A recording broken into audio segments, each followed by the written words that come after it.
Graça e paz. Onde está a nossa confiança? Quando Paulo inicia a sua segunda carta aos Coríntios, há um texto extraordinário. Capítulo 1, versículo 8 e 9, ele diz: Irmãos, queremos que saibam das aflições na província da Ásia. Fomos esmagados e oprimidos além da nossa capacidade de suportar e pensamos que não sobreviveríamos. De fato, esperávamos morrer, mas, como resultado, deixamos de confiar em nós mesmos e aprendemos a confiar somente em Deus que ressuscita os mortos. Segunda carta aos Coríntios, capítulo 1, versículos 8 e 9.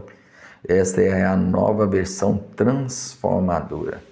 Meus irmãos, que lição extraordinária nesses dois versículos.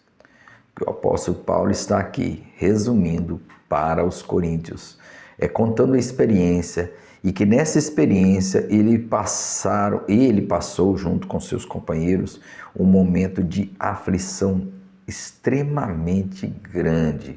Ele diz aqui com todas as palavras que eles tiveram que suportar uma aflição tão grande ao ponto de pensar que eles não sobreviveriam. Que eles de fato, ele diz de fato pensávamos que iríamos morrer. Mas isto foi algo não ruim, ao contrário, foi extraordinário para Paulo. Paulo está dizendo que aflições, ele está ensinando aqui neste capítulo 1 que nós aprendemos a, inclusive, consolar os outros por meio da consolação que recebemos de Deus. E o que ele está dizendo aqui é que a sua confiança em Deus aumentou ao invés de diminuir. Nós precisamos crescer na confiança em Deus. E Deus, para nos ensinar a confiar mais nele, não nos livra de sofrimento. Ao contrário, para que aprendamos a confiar em Deus, Deus permite que passemos por sofrimentos e aflições. É o que Paulo está ensinando com todas as palavras aqui. Ele está dizendo, de fato esperávamos morrer, mas como resultado, ou seja, de toda aquela aflição, de todo aquele grande perigo, deixamos de confiar em nós mesmos e aprendemos a confiar em Deus. E muitas vezes nós pensamos assim, sim, quando passamos por aflições, precisamos aprender a confiar em Deus, pois Ele nos livrará de todas as aflições e inclusive das enfermidades, dos perigos e até da morte. Não é isso que Paulo está dizendo. Veja, leia com atenção tudo que ele diz. Ele diz, deixamos de confiar em nós mesmos e aprendemos a confiar somente em Deus que ressuscita os mortos. Em outras palavras, Paulo está dizendo que estava pronto para morrer. Por quê? Porque ele espera em Deus muito mais além desta vida. E é isso que nós precisamos aprender hoje. Porque, no geral, os crentes, os cristãos, eles pararam no tempo. Parece que com o passar dos anos, os cristãos deixaram de ter uma fé, uma esperança na vida do porvir. Hoje o evangelho que é pregado é o evangelho do aqui e agora, de prosperidade, de riqueza, de conforto, quando na verdade Jesus nunca prometeu. Paulo está falando algo aqui que não vem dele. Ele aprendeu a confiar em Deus que ressuscita os mortos, ou seja, ele pensava, nós vamos morrer, mas nós vamos continuar firmes, porque ele sabia que a sua vida não se baseia apenas neste mundo. O próprio Jesus diz aos apóstolos, seus discípulos, não temam aqueles que podem matar o corpo, mas nada podem fazer à alma. Antes temam aquele que pode lançar no inferno tanto a alma como o corpo.